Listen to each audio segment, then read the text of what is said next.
Hello students, this is Saqib Anwar. आज हम first semester का माइक्रोबायोलॉजी स्टार्ट करने जा रहे हैं और हमारे पास सबसे पहला चैप्टर है इंट्रोडक्शन टू माइक्रोबायोलॉजी। ठीक है, तो स्टूडेंट आते हैं माइक्रोबायोलॉजी के डिफिनीशन पर। ये एक ग्रीक वर्ड से डिराइव किया गया है, अखज़ किया गया है। Micro mean small, bio mean life and logy mean study. तो इसका डिफिनीशन सिंपल इस तरह करेंगे कि the study of microorganism in which we can not see with our eyes but see through microscope, that is called microbiology, या simply the study of microorganism is called microbiology. इसके बाद आते हैं micro organism. अब क्या है, हमने micro organism की बात की, तो इसका डिफिनीशन ये है कि द स्टडी ऑफ दो स्मॉल ऑर्गेनिज्म जो हम अपने आंखों से नहीं देखते हैं, तो किसके जरिए देखते हैं? माइक्रोस्कोप के जरिए। तो अब हम आते हैं माइक्रोस्कोप क्या है। माइक्रोस्कोप हमारे पास वो इंस्ट्रूमेंट है जो किसी ऑब्जेक्ट को मैग्नीफाई करता है और रिजॉल्व करता है ताकि हम वो क्लियरली देखें।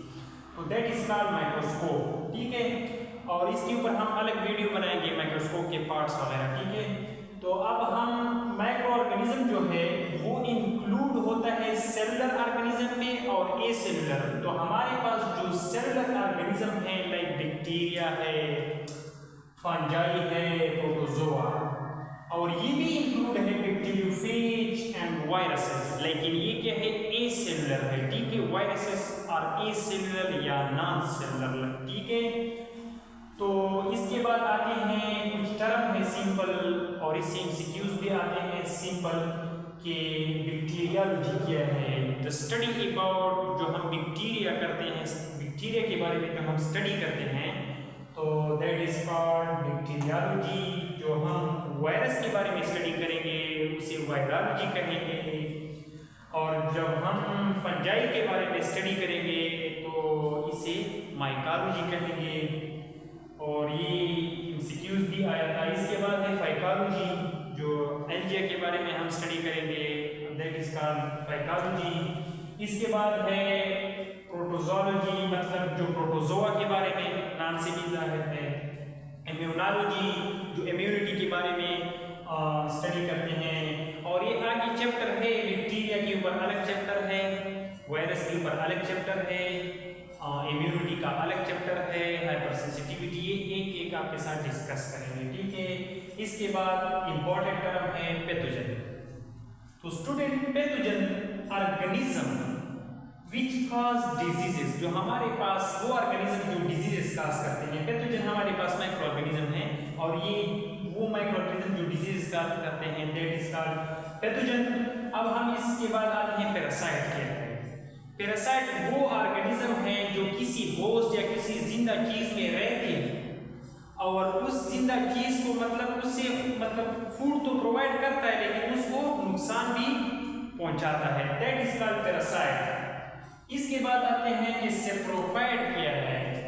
सेप्रोफाइट वो ऑर्गेनिज्म है जो हमारे पास derive food from dead organic matter, जो हमारे पास डेड बॉडीज या डेड ऑर्गेनिक मैटर से फूड डिराइव करते हैं, और इसका एग्जांपल है फंजाई। और इसके बाद आता है नॉर्मल फ्लोरा। नॉर्मल फ्लोरा वो माइक्रो ऑर्गेनिज्म है जो हमारे पास बॉडी में रहते हैं और ये बेनिफिशियल फॉर ह्यूमन बीइंग, और ये इंसान को बीमारियों से बचाता है। ठीक है, और इसमें नॉर्मल फ्लोरा का अलग चैप्टर है, कुछ बेनिफिशियल है, कुछ हार्मफुल है, और ये इंसान के लिए बहुत जरूरी है। ठीक है, ताकि क्योंकि ये बीमारियों से बचाता है ह्यूमन बीइंग्स को। अब इसके बाद हमारे पास आता है कि वेक्टर क्या है। वेक्टर वो ऑर्गेनिज्म जिस तरह के आर्थ्रोपोड है, इंसेक्ट्स। तो स्टूडेंट्स, ये इसके कोई भी पैथोजन या dust particle micro organism stick हो जाता है इसके साथ, और ये फिर ट्रांसफर हो जाता है पर्सन को। ठीक है, तो दैट इज कॉल्ड वेक्टर। अब हम आते हैं इन्फेक्शन का सिंपल डिफिनीशन की इन्फेक्शन क्या है। Entry of micro organism specially pathogen. मैंने कहा कि पैथोजन वो चीज है जो डिजीजेस कॉज करती है बॉडी में। तो इन्फेक्शन का डिफिनीशन ये हो गया कि जब हमारे पास कोई भी पैथोजन बॉडी में इंटर हो जाता है, जिस तरह के पैथोजन, जिस तरह के बैक्टीरिया है, जिस तरह के वायरस है, ये सारे माइक्रो ऑर्गेनिज्म हैं जो हार्मफुल है, तो वो डिजीजेस काज करते हैं, तो दैट इज कॉल्ड इन्फेक्शन। जो इंटर करते हैं, सैंपल जाहिर होते हैं, तो दैट इज कॉल्ड इन्फेक्शन।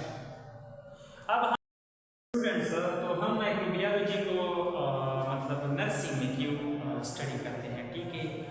तो जानिए कि जो माइक्रोबियोलॉजी है वो नर्सिंग में इस वजह से स्टडी करते हैं सबसे पहले कि मतलब ताकि हमें पता चले कि कौन से माइक्रो ऑर्गेनिज्म बेनिफिशियल है, कौन से हार्मफुल है, उसके अंडरस्टैंडिंग के लिए, नेचर अंडरस्टैंड करने के लिए कि ये बैक्टीरिया है ये हार्मफुल है और ये चीज़, ये वायरस है ये हार्मफुल है, ये नॉर्मल फ्लोरा बेनिफिशियल है या ठीक है। और दूसरी बात ये है कि हम इस वजह से पढ़ते हैं हॉस्पिटल में जितनी भी वहाँ का चीज़ें होते हैं, इंस्ट्रूमेंट होते हैं, ताकि वो फ्री फ्रॉम माइक्रो ऑर्गेनिज्म, ठीक है, ताकि उसकी सफाई की जाए हॉस्पिटल में और इससे फिर डिजीजेस काज होती है, ताकि चेन ऑफ इन्फेक्शन नहीं हो जाए, क्योंकि ये फिर एक मतलब ट्रांसफर होते हैं। जिस तरह कि हमने वेक्टर डिस्कस किया आपके साथ कि माइक्रो ऑर्गेनिज्म तो मतलब किसी नर्स के हैंड के साथ स्टिक हो गया, तो फिर आप जब दूसरे पेशेंट को टच करते हो तो मतलब वो ट्रांसफर हो जाता है। तो इसलिए हम पढ़ते हैं माइक्रो में कि ताकि हम मतलब किसी सफाई का ख्याल रखें, क्लीनिनेस का, तो और जितने भी इंस्ट्रूमेंट है वो स्टेराइल रखें। आगे पढ़ेंगे कि स्टेरिलाइजेशन क्या है, डिसइंफेक्शन क्या है, कि ताकि हम अपने मतलब एज अ नर्स हम अपने आप जो है वो डिसइंफेक्ट रहें, स्टेरिलाइज रहें, जितनी भी इंस्ट्रूमेंट है वो भी स्टेरिलाइज हों, ताकि माइक्रो ऑर्गेनिज्म एक से दूसरे तक पेशेंट को ट्रांसफर ना हो जाए, या नोज़ोकोमियल इन्फेक्शन का खतरा होता है जो हॉस्पिटल एक्वायर्ड इन्फेक्शन भी कहते हैं, जो वहाँ से पेशेंट जो हेल्थी लोग जाते हैं पेशेंट के साथ और उसको ये लग जाता है। तो इसका मतलब ये है कि हम इस वजह से माइक्रो को स्टडी करते हैं ताकि हम नेचर, माइक्रो ऑर्गेनिज्म के नेचर को मतलब अंडरस्टैंड करें कि ये हार्मफुल है या बेनिफिशियल है।